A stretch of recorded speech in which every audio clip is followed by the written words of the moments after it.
খিলাফা প্রতিষ্ঠার কোনো বিকল্প পদ্ধতি নাই। যদি আমরা রাজনৈতিকভাবে শক্তিশালী হতে চাই এবং মুসলিমদের সেই হারানো ঐতিহ্য ফিরে আনতে চাই এবং আমরা বিশ্বের বুকে মাথা উঁচু করে সিংহের মতো বাঁচতে চাই, তাহলে খিলাফা প্রতিষ্ঠার কোনো বিকল্প নাই। মৌলিক প্রশ্ন হচ্ছে এখন তরুণ সমাজের কাছে ছিল আমাদের, যে তাহলে এইটা প্রতিষ্ঠা আমরা করবো কিভাবে? আপনাদের মধ্যে থেকে অনেকেই উত্তর দিলেন এবং এই উত্তরটাকে আমি সমন্বয় করছি এবং যে জায়গায় গ্যাপ আছে ওইটা আমি আমার মতো করে পূরণ করার চেষ্টা করছি। সর্বপ্রথম যে বিষয়টা আমাদের প্রয়োজন সেটা হলো দিনের শরীয়তের, দিন ইসলামের শরীয়তের মোটামুটি একটা গভীর জ্ঞান অর্জন করা। এটা প্রথম কাজ। কারণ দিনই ইলম অর্জন করা ছাড়া দিনের কোনো ক্ষেত্রে আমরা কোনো অবদান রাখতে পারবো। যে বিষয়ে আমার কোনো জ্ঞান নাই সে বিষয়ে আমি কিভাবেই বা জনসচেতনতা তৈরি করতে পারি, আর কিভাবেই বা আমি সেটা নিজে আমল করব, আর কিভাবে প্রতিষ্ঠা করবো? এটা সম্ভব না। আমি যদি নামাজ সম্পর্কে আমার জ্ঞানই নাই কিভাবে পড়তে হয়, তাহলে আমি তো নিজেই পড়তে পারবো না ঠিক মতো। তাহলে আমি মসজিদে কিভাবে প্রতিষ্ঠাই বা করবো, কেমন করে ইমামতি করবো, কেমন করে বা আমি নামাজ দেশেই বা প্রতিষ্ঠা করব? সম্ভব?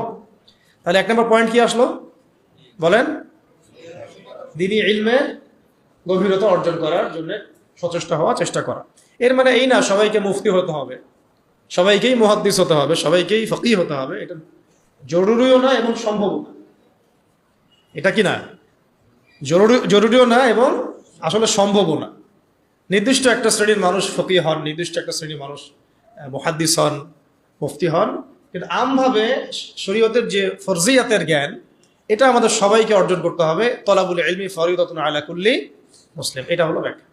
এই পয়েন্টগুলো একটু লিখে নেবেন, বা যখন আমরা ইনশাআল্লাহ এটা প্রচার করব তখন যেন লিখিত আকারেও থাকে বিষয়টা।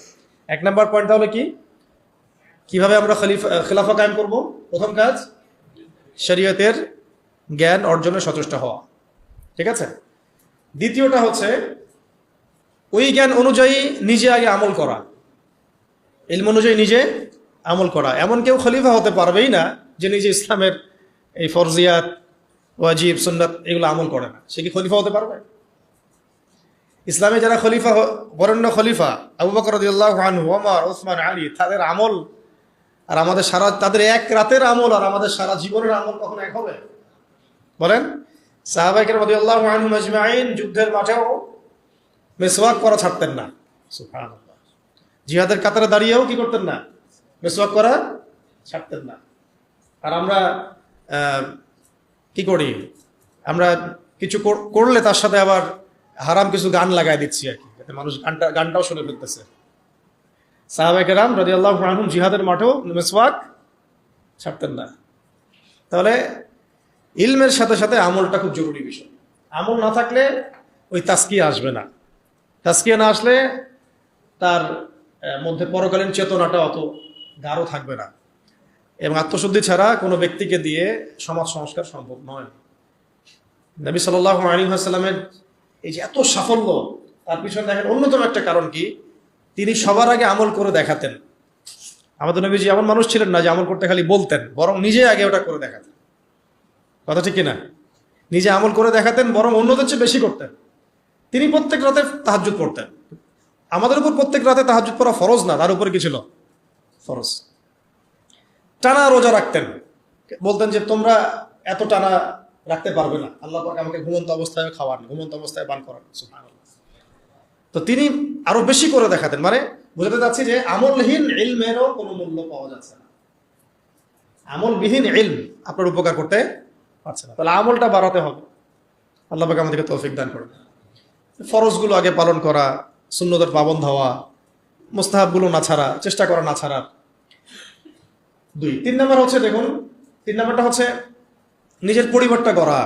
এই ভাই একজন কথা বলেছেন একটু আগে, একজন পরিবার গড়ার জন্য সচেষ্ট হওয়া। তবে এটা মনে করবেন না যে পরিবারের সব সদস্যই আপনার মতোই হবে, এমনটা নাও হতে পারে।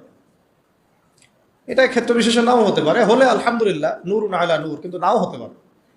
কারণ অনেক ক্ষেত্রে দেখা গেছে যে পরিবারের লোকজন ইসলামের বিপক্ষে অবস্থান নিয়েছে। হয় নাই? নবীর ক্ষেত্রে হয় নাই? আমাদের নবীজির ক্ষেত্রে হয় নাই? আপনারা সিরাত পড়লে তাজ্জিব হয়ে যাবেন যে ইসলামের ইতিহাসে জিহাদের মাঠে সর্বপ্রথম তীর ছুঁড়েছেন যে সাহাবী, মানে প্রথম ফায়ার করেছেন, তীর ছুঁড়েছেন যে সাহাবী, তার নাম সাদ ইবনে আবি ওয়াক্কাস রাদিয়াল্লাহু আনহু। কি নাম? 10 জন সাহাবী জান্নাতে সুসংবাদ প্রাপ্ত, তার মধ্যে একজন। কি নাম বলেন? এটা জানলেন।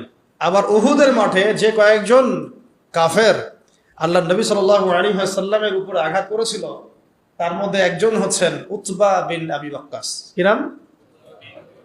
আপনারা জানলে আজীব হবেন, তাজিব হবেন, তাজ্জিব হয়ে যাবেন যে উতবা বিন আবি ওয়াক্কাস এই সাদ ইবনে আবি ওয়াক্কাস রাদিয়াল্লাহু আনহুর ভাই। কি বুঝলেন? কি বুঝলেন? একজন 10 জন জান্নাতের সুসংবাদ প্রাপ্ত সাহাবীদের একজন, ইসলামের জন্য প্রথম তীর ছুঁড়েছেন কে? তার ভাই উতবা বিন আবি ওয়াক্কাস। কি করলেন উহুদের যুদ্ধে? তাহলে আমরা একটা আইডিওলজি পেলাম যে সবাই এক মতাদর্শের হতে হবে, এটা জরুরি। নিজের পরিবারেই হয়তো হবে না, নিজের স্ত্রীও নাও কথা শুনতে পারে, নিজের সন্তান কথা না শুনতে পারে, নিজের ভাই নাও বুঝতে পারে, আপনার ভাষা হয়তো তারা বুঝবেই না, এমনও হইতে পারে। তাই বলে আমরা তাদের উপর মেহনত করা ছাড়বো না, তাদের জন্য দোয়া করা ছাড়বো না, তাদের জন্য আমরা মেহনত করবো, দোয়া করব, বুঝানোর চেষ্টা করব। কিন্তু জরুরি না যে সবাই বুঝবেই। তাহলে পরিবার গড়ার জন্য চেষ্টা করব, কিন্তু এটাও খেয়াল রাখবো যে সবার ভাগ্যে হেদায়েত নসিব নাও হতে পারে। এটা আল্লাহর পক্ষ থেকে আসবে, আল্লাহ পাক যাকে ইচ্ছা তাকে হেদায়েত দিতে পারে। 4 নম্বর পয়েন্টটা হচ্ছে সবার রিজিক হতে হবে হালাল।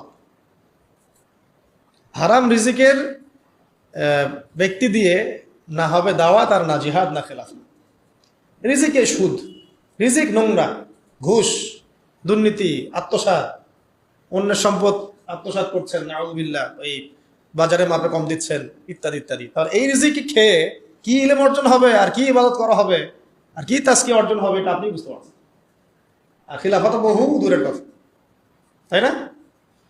ওইটা তো চূড়ান্ত একটা স্টেজ, যে একদম বিশ্বের ক্ষমতা, রাজনৈতিক ক্ষমতা হাসিল করা। তাহলে আমাদের সব রিজিকটাকে হালাল করার চেষ্টা করতে হবে। এখন তো সুদের মাধ্যমে নোবেল পুরস্কার পায় মানুষ, তাই না? এটা হলো জাতিগত অবস্থা। তাহলে আপনি রিজিক হালাল কত টাফ বুঝতে পারছেন কিনা, কত কঠিন রিজিক হালাল হওয়া। আমরা পশ্চিমাদের কাছে গ্রহণযোগ্যতাকে গ্রহণযোগ্যতার মানদণ্ড বানাচ্ছি কোনো কোনো ক্ষেত্রে, অথচ আমরা ভুলে গেলাম যে সবচেয়ে গ্রহণযোগ্য সে ব্যক্তি যে আল্লাহর কাছে গ্রহণযোগ্য। কি আশ্চর্য! অং সান সুচি নোবেল পুরস্কার পেয়েছিল, মনে আছে আপনাদের? কিসে? পিসে, শান্তিতে। যার হাতে আরাকানের বহু মুসলিম এবং অমুসলিম, শুধু মুসলিম না, মুসলিম অমুসলিম বহু মানুষের রক্ত লেগে আছে। কিসে কিসে নোবেল পুরস্কার পাইছে সে? এখন যদি আমি এই পুরস্কারের মানদণ্ডে তাকে যাচাই বাছাই করা শুরু করি, তাহলে আপনি একজন জাহেল, জাহেলে মোরাক্কাব। এবং না আপনি দিন বুঝেন, না দুনিয়া বুঝেন, না ইহকাল বুঝেন, না পরকাল বুঝেন। তো আল্লাহ পাকের কাছে যে মাকবুল সেই মাকবুল, আল্লাহ পাকের কাছে যে গ্রহণযোগ্য সেই গ্রহণযোগ্য। এই গ্রহণযোগ্যতার মানদণ্ড পশ্চিমাদের দর্শন নয়, বরং কোরআন এবং হাদিসের মূলনীতির আলোকে আমাকে বুঝতে হবে যে কে আল্লাহর কাছে গ্রহণযোগ্য হতে পারে।